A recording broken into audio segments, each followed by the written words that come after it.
As Ray said, I'm with Florida State University Center for Biomedical and Toxicological Research. It may seem like a long title, and it may seem like a very sophisticated kind of a person to come speak about an issue like this, but I think it's useful to know why we're doing what we're doing, why law enforcement and why waste management folks and why environmental regulatory agencies have this on their mind. Has everybody seen one of the advertisements for one of these kind of events in the newspaper? They're very often on a Saturday or Sunday, maybe at Costco or at Publix or someplace like that. It'll be set up, and you may wonder what it is. It has to be done in a controlled way, and I'll explain to you why that is. And there's also a very good scientific and health-based and environmental reason to do this. There are law enforcement reasons, and they're very important ones, and we hear about those. And there are also environmental and human health-based reasons why we want to do this.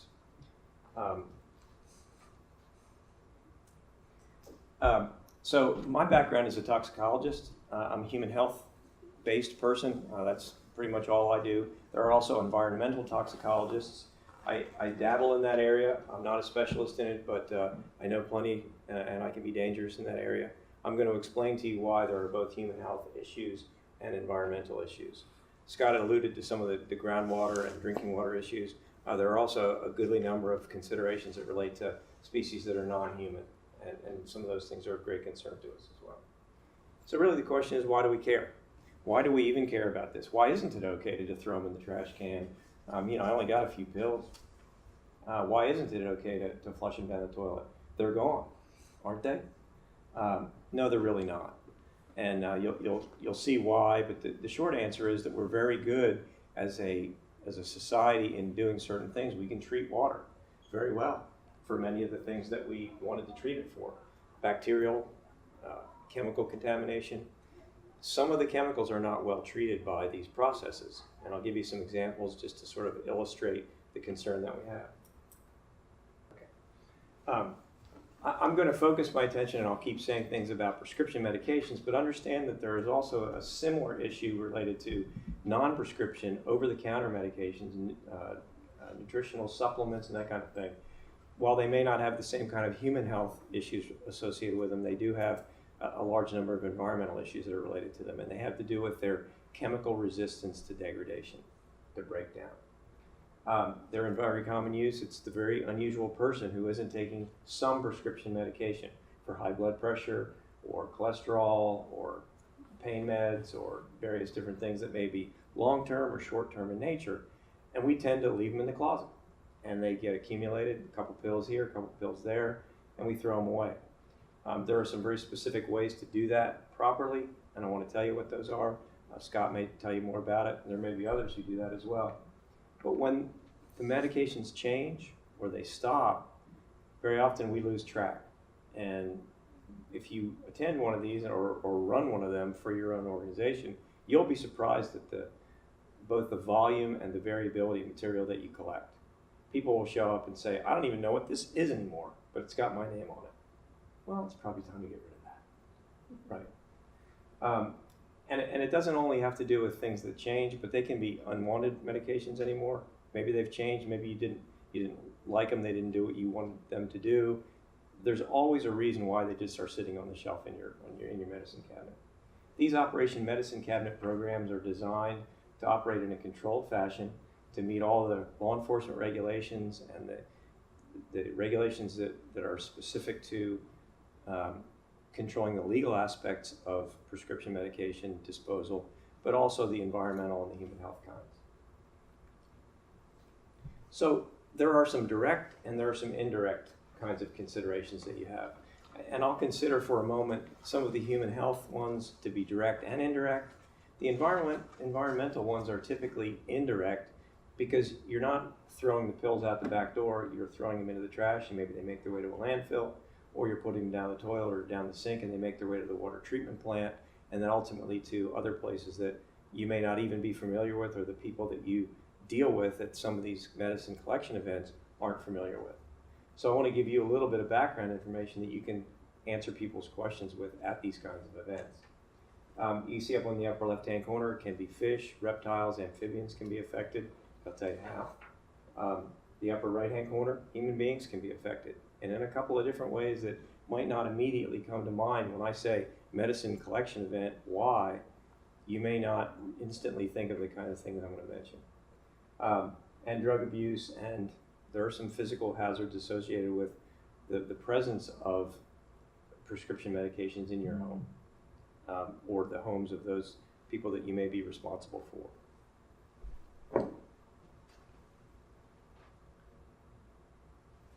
Got it. Some of the common classes of medications that I typically get involved with, not only from a disposal point of view, but also a toxicity point of view. As a toxicologist, you might imagine that I get some pretty odd calls. In the same way that law enforcement does, I get some calls that even I don't know what they're talking about in the beginning. I haven't even heard of the medications before.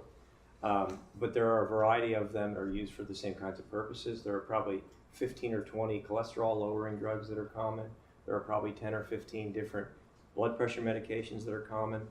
And one of the issues has to do with degradation, breakdown of these materials. One of the most common problems is poisoning for children, poisoning of children. We tend to think about the kitchen cabinet and the cleaning chemical supplies underneath the kitchen cabinet.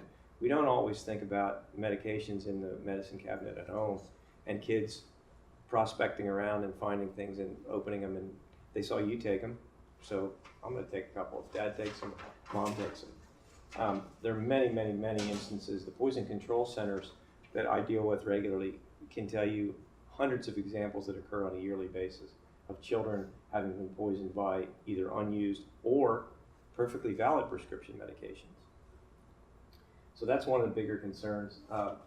The children, of course, are unaware of the dangers. Some people who may, either young or old, who have mental issues, may take the wrong medications and cause problems. They may take the wrong kinds of outdated medications that are in the cabinet. So those of us who are pretty aware of what we're doing take the right medications at the right times and the right doses. Those people who are not so familiar with this process may take the wrong amount, may take the wrong medicine. It's just a white pill, right? It's the same thing. It looks like the one I took the other day. Might not be the same one. So you don't want to have a bunch of things in a cabinet which are of no value to anyone. They're not the right medication. Maybe they're a different dosage than is now prescribed. So it's the kind of thing you need to remind people of. I'm not talking about you. You're doing fine, okay? It's the people that are not doing fine out there that are potentially in a toxicity risk category. And it's primarily children. The other human health issues can have things to do with abuse. Abuse by people who take medications that are not designed for them. And it may be members of your own family who heard about it, saw the name on the bottle and said, I heard these were good. Many examples of those being poisoning hazards or abuse hazards, which then result in driving-related accidents or alcohol and drug-related accidents. Opiates, anti-anxiety meds, stimulants are all examples of these that have the potential for abuse by other people. Now, I'm going to rule out for a moment abuse by the person to whom they're prescribed, but recognize that that can be a problem as well. The next is, and you might not instantly think of this, but burglary or home invasion or physical injury that results from people trying to get into your house and get the prescription medications that you have. The law enforcement folks can speak to that much better than I can, but I know of examples where that is the case. I'll tell you another problem. It isn't exactly what we're talking about, but 7 or 8 years ago, I sold a house in Tallahassee. And the process of selling a house involves people visiting your house that you don't know, being taken around by a realtor. I had recently, just before that, had some ankle surgery, and so there were pain medications there. I was still taking them. It was only about a week after the surgery. We went away so that the people could visit the house and get an idea of where it cleared out. Medicine cabinet was cleared out when I got home. Wow. Never even occurred to me. Evidently, I'm the only one to whom that never occurred. The real estate agent said, of course, what are you, stupid? I said, no, but where were you? So that's the kind of thing that can happen. And that's not exactly the same thing as someone breaking into your house and stealing medications and harming you, but it's certainly something to be considered. And now somebody's taking the medication for whom it wasn't designed, they may have medical conditions that would make that a really bad idea for them to take that. So there's a lot of different toxicological reasons why you want to make sure that medications are properly prescribed, properly taken, and properly disposed of. The last has to do with environmental concerns, and those environmental concerns can be both of a human health and an environmental species nature, non-human nature. I'll tell you what those are as well. That actually, if you ask people why should we dispose of medications properly in the environment, they'll have an idea that that's the reason, that we don't want these things to get out in the environment and harm animals or harm human beings. You'll be surprised at how many people will know that, but they won't know exactly what it is they're talking about. So hopefully I can give you some examples of answers to those types of questions.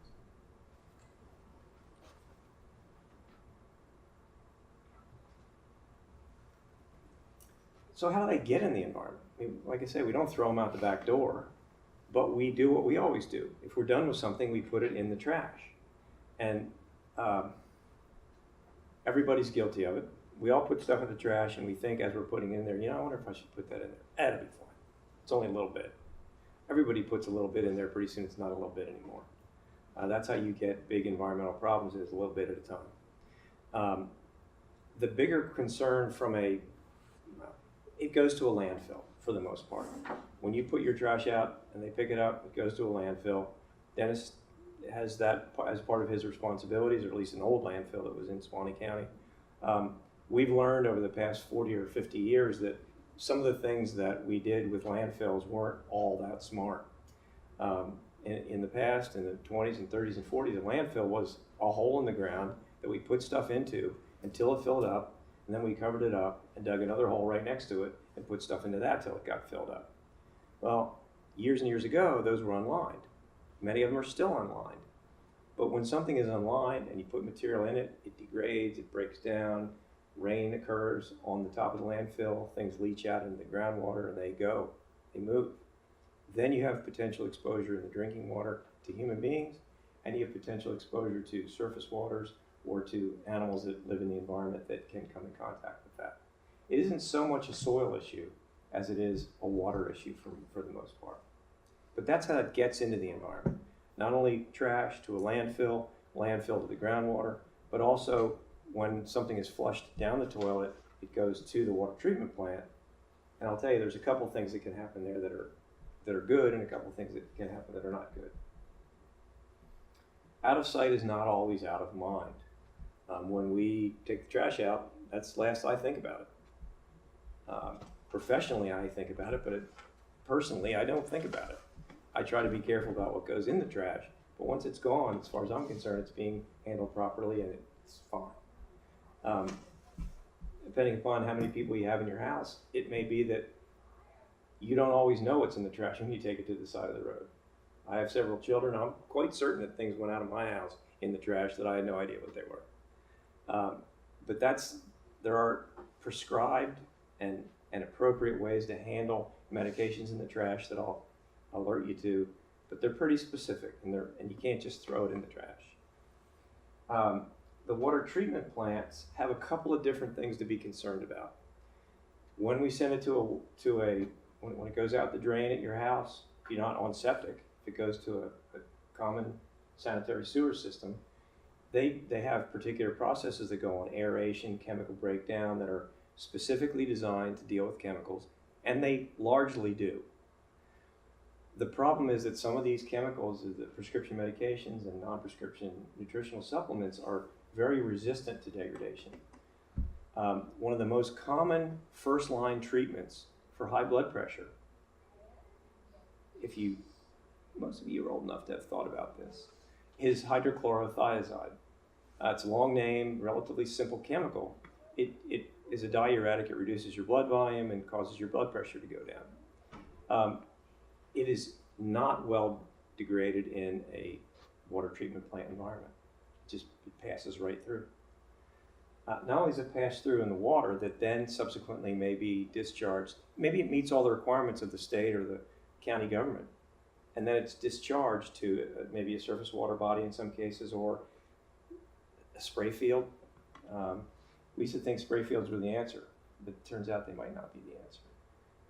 they're probably an answer to some things. But spray fields and surface water discharge, and then also a number of places, the sludges that accumulate during the water treatment process are taken out of the system and applied to the land, either for nutrient value or just for disposal value, or they may be taken to a landfill. So now you're back into the circle of water treatment to landfills, houses to landfills. That landfill is often the ultimate end result of these things, where you think it stops, but it doesn't. Now it's making its way out into the environment through an entirely separate set of processes.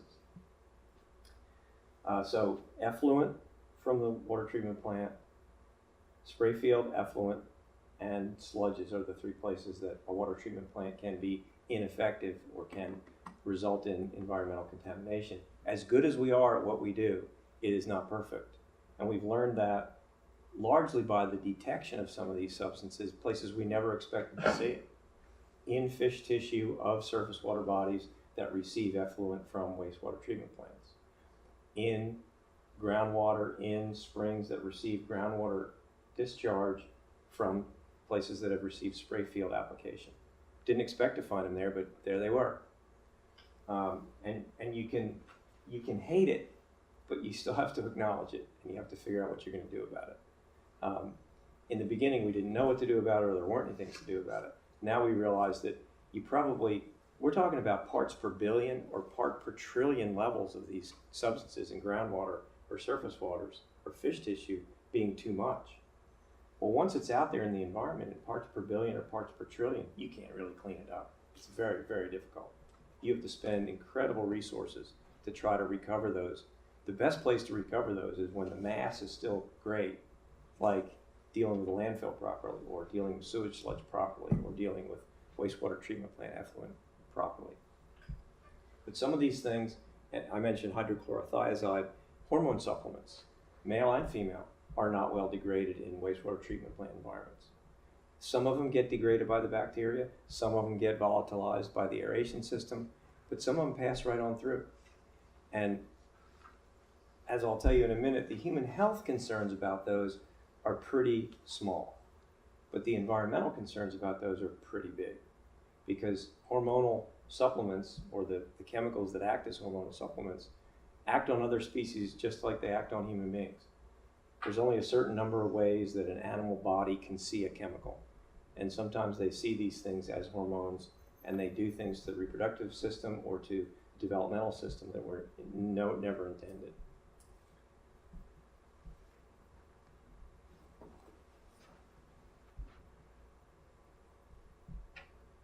At least the arrow stays right where I want it to. I've mentioned human health concerns a couple of times. Of course, I'm focusing on the risk part of this, that is the health risk.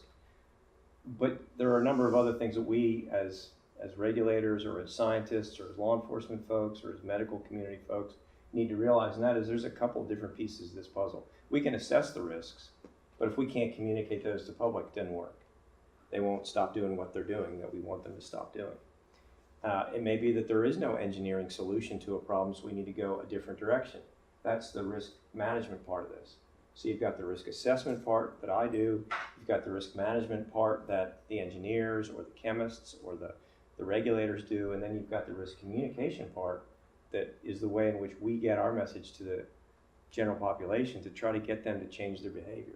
This is hard to do. It's really hard to do. It's so easy to throw stuff in the toilet and flush the toilet that it's hard to explain to people why they ought not to do that. And I know that there are people in this room who probably have that conversation, maybe on a daily basis, with different folks. But we've got to get the word out. We've got to try to explain to people, give them a good reason to stop doing it. And it's not, remember if you have children, when you said, don't do that because I said so, it was never as effective as don't do that because if you do, you'll cut your finger off. They would get the message then. So getting the message out and getting some good substantive science or regulatory explanations behind it will do you a good service. We recognize that when these things get out in the environment, they can be a human health hazard. They can be.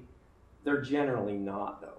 That is, from a human health standpoint, the risks are relatively low. They're not zero, but they're not also gigantic. We're doing the right things by treating water and putting materials in landfills and managing those landfills properly.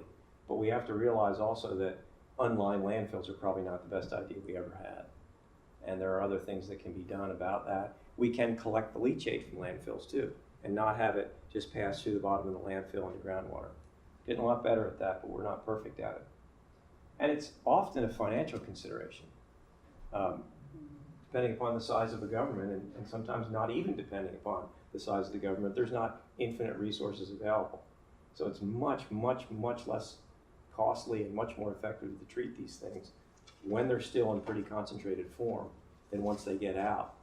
And they're effective in really low levels. It's hard to get them back. I mentioned a couple of these things. Depression and anxiety medications, unfortunately, are getting to be a bigger and bigger problem in the field that I'm working in. They're not very well treated also by conventional wastewater treatment facilities. These can get out in part per billion levels in the effluent or in the sludge or in the landfill leachate.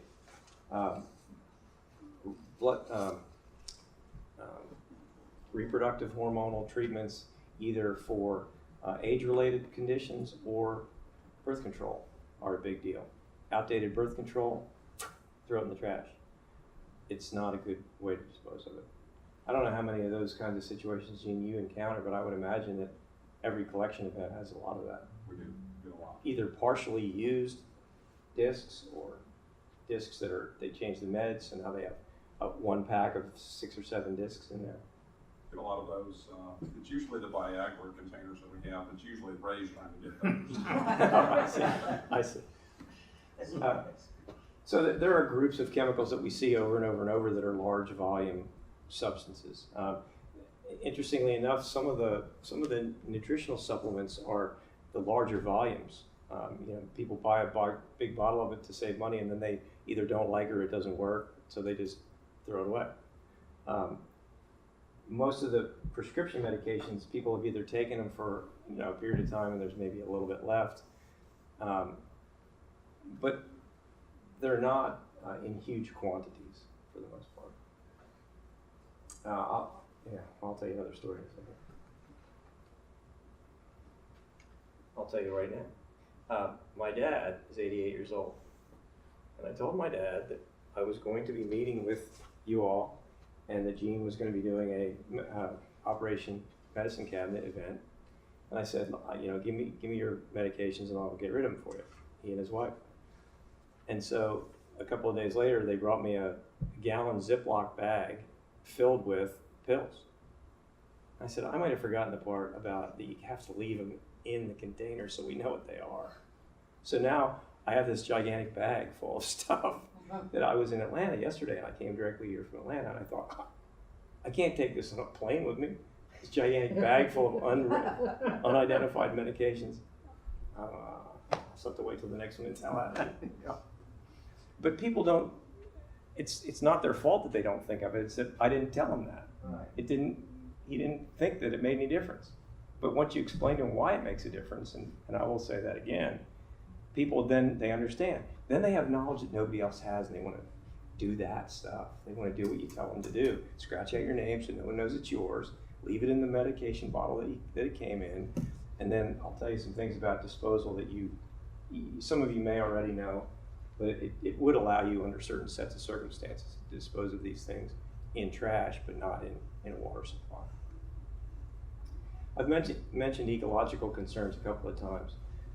Probably 10 or 12 years ago, maybe 15 years ago, it became clear. This is from 2014, this publication. It's from the Philosophical Transactions of the Royal Society, but it's about assessing risks and impacts of pharmaceuticals in the environment on wildlife and ecosystems. I think 15 years ago, people looked at this situation and said, how big a problem can that be?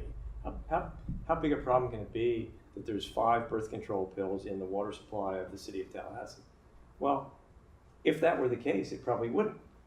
But if there are 5,000 or 25,000, it could easily be a problem. And then they will say, well, they're human medicines. How can they affect the environment? Why wouldn't they? I mean, you have to ask yourself, why would they do something different? And they affect the same systems that they affect in human beings. But it's a relatively new, the endocrine disruptors issue has been around for about 40 years, but we didn't really know all that much about it until probably 20 years ago. Those of you may remember, when I moved to Florida, there weren't that many pelicans. I'd always heard about pelicans in the 70s.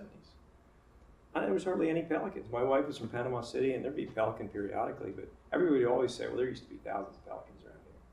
Well, it had to do with the way in which the body of a bird sees chlorinated pesticides. The chemical form of a chlorinated pesticide like Mirax or Chlordane or DDT is very similar to the reproductive chemicals that these animals circulate in their bodies to do the right things, eggshell production, for example. And so the exposure to those pesticides in the environment caused eggshell thinning, which drastically reduced populations of predatory birds, hawks, ospreys, pelicans, and other kinds of waterfowl. I don't think people realized right away what the problem was. Once they realized what it was, it still took 2 or 3 decades for that process to reverse itself, for those pesticides to be properly regulated, and for the environment to be able to now sustain thousands of pelicans. One could argue that that's a mixed blessing, I suppose, but now there are plenty of pelicans everywhere. And it's not just a philosophical discussion about we ought to do the right thing and try to protect the environment. Those of you who can remember that know that it was quite a specific effect. And the bald eagle populations are doing great now. The pelican populations are doing great. The osprey populations are doing great, largely because of the recognition of these problems in the late 60s and early 70s and the dramatic decreases in populations. Endocrine disruptors is the term that you'll see for it. Not all of the chemicals I'm talking about are endocrine disruptors, but many of them are, and that's a good example to give to people as to why we need to be careful of these things. Reproductive, physiological, and structural changes can be caused by these things at very, very low concentrations, far below the levels that are prescribed to us to take for particular medical conditions. And these, again, relate to hormonal situations or diuretics or blood pressure meds or depression and anxiety medications, and even in this instance, antibiotics. So antibiotics in the human population at very, very low concentrations really aren't a big deal. But in some of these environmental populations, for some of these ecological species, they are a big deal. So what's the solution? Well, what can we tell people as to how to do this right? And we've got some information now about why they ought to do it right.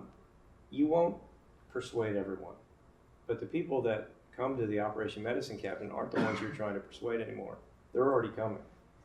What they have to do is transmit the word to other people in their families or people that they talk with and understand the value of this and why it's a good thing to do.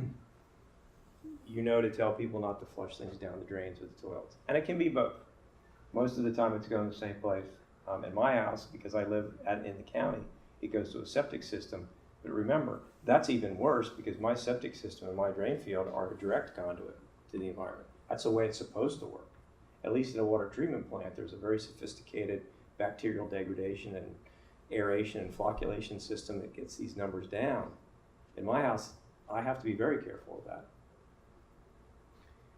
Properly storing, managing, not scratching out tetracycline and writing in ibuprofen and then filling the bottle up with something else so you can take it in your doc kit on your trip. Okay, you'll come across all kinds of medications if you do this for a living. I found them at my house and looked in there and I said, that's not what that is. I don't know who put this in here, but that's not what that is. And my son will say, yeah, but I didn't want to take that giant bottle of ibuprofen with me, so I just took 20. I said, but you didn't change the wording on it.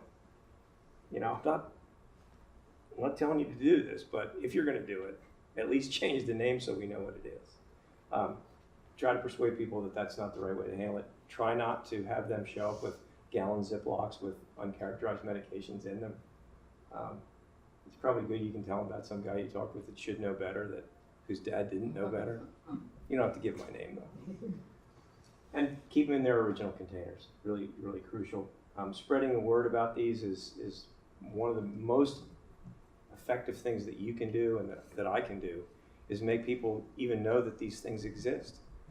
I've been to several with Gene and Ray, and you'll have people come into Costco going, what are you all doing? And you'll say, this is Operation Medicine Cabinet, we're collecting unused medications. They'll go, why are you doing that? I didn't hear anything about this. So you can only do so much, but what you can do, you should do in terms of spreading the word.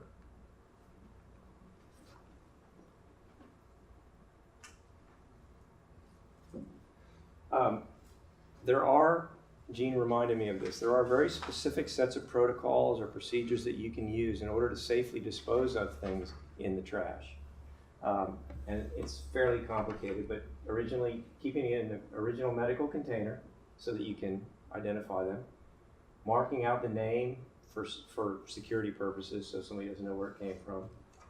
If you have pills, add water or soda. If you're from the Northeast, you can call it pop, Pepsi or Coke or tonic water, which will begin to dissolve them. If you have liquids, add some sort of inedible absorptive material, kitty litter. I like the cayenne pepper one, Gene. Yeah. You'd only eat that one time. No. And then close the lid, secure it with duct tape and packing tape. All this is designed for security purposes and to prevent this stuff from ultimately being released into the environment.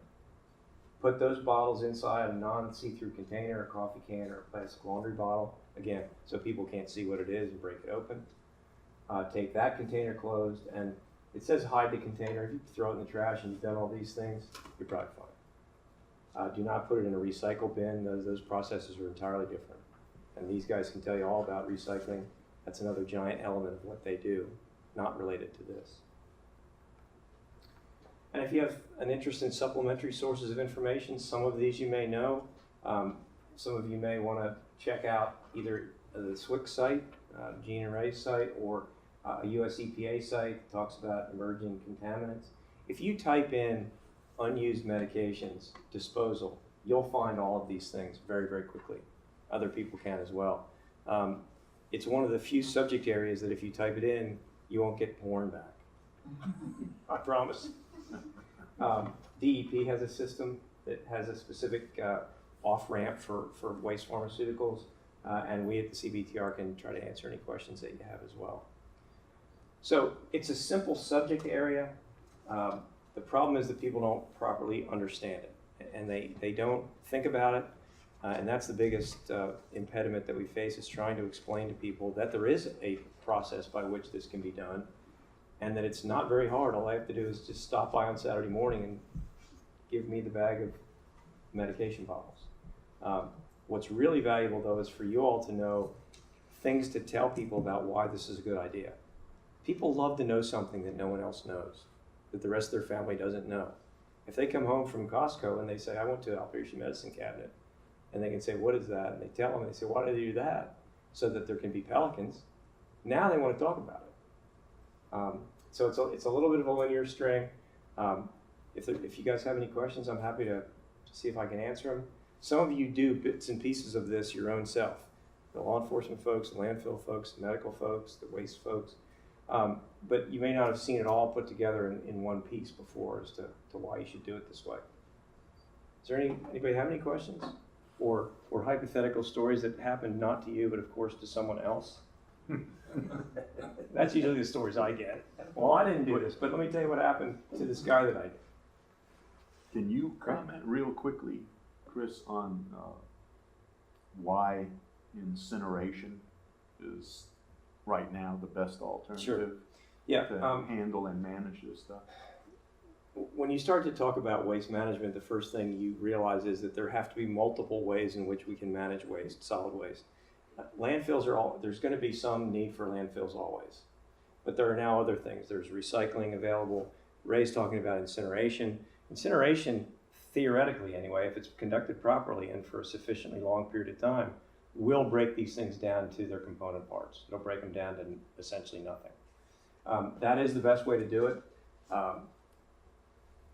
I would say that I don't know what happens at every law enforcement place, but if you go to the city of Tallahassee's police department with some medications, I believe they will take them. And then they will combine those with whatever else they get, and those will be taken, I think, to Panama City, to the incinerator in Panama City, and they'll actually be burned.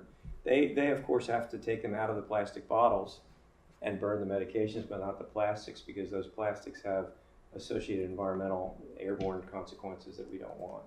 But incineration is the best way. Most people don't have access to incineration. By incineration, I don't mean, throwing it into your 55-gallon drum in the backyard when you burn your trash. That's not incineration in the way that I'm referring to incineration. But it is the best way, and it's because it breaks it down completely. Right, and fortunately for us in Florida, we've got 12 or 13 operational incinerators, waste to energy facilities mostly, so we have some options that other states may not have. Hospitals, a number of hospitals, not all of them, all hospitals used to have an incinerator. But they don't always, and there's a bunch of reasons for that. Does Pinellas County still have an incinerator here? Yeah. They do? And that's where our stuff that we collect tomorrow will be going eventually. Are they charging to dispose there?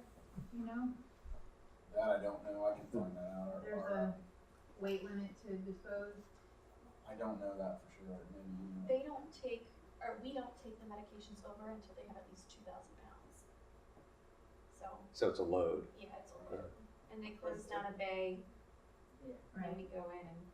And some of the reasons for that are security related. Potential drugs of abuse, when they are collected in large quantities, sometimes get diverted. It's just human beings doing what they do. And so that has to be very tightly involved with the law enforcement. And I don't believe that any of Gene and Ray's operations are ever conducted without law enforcement there. No, you have to have. You have to have law enforcement on site. Yeah. What we do is we'll close down a bay, and generally they'll bring them in with the evidence, so they're not just getting rid of pharmaceuticals at the same So there's tracking that occurs. Yeah. time. And that's the key. What does Leon County do up there?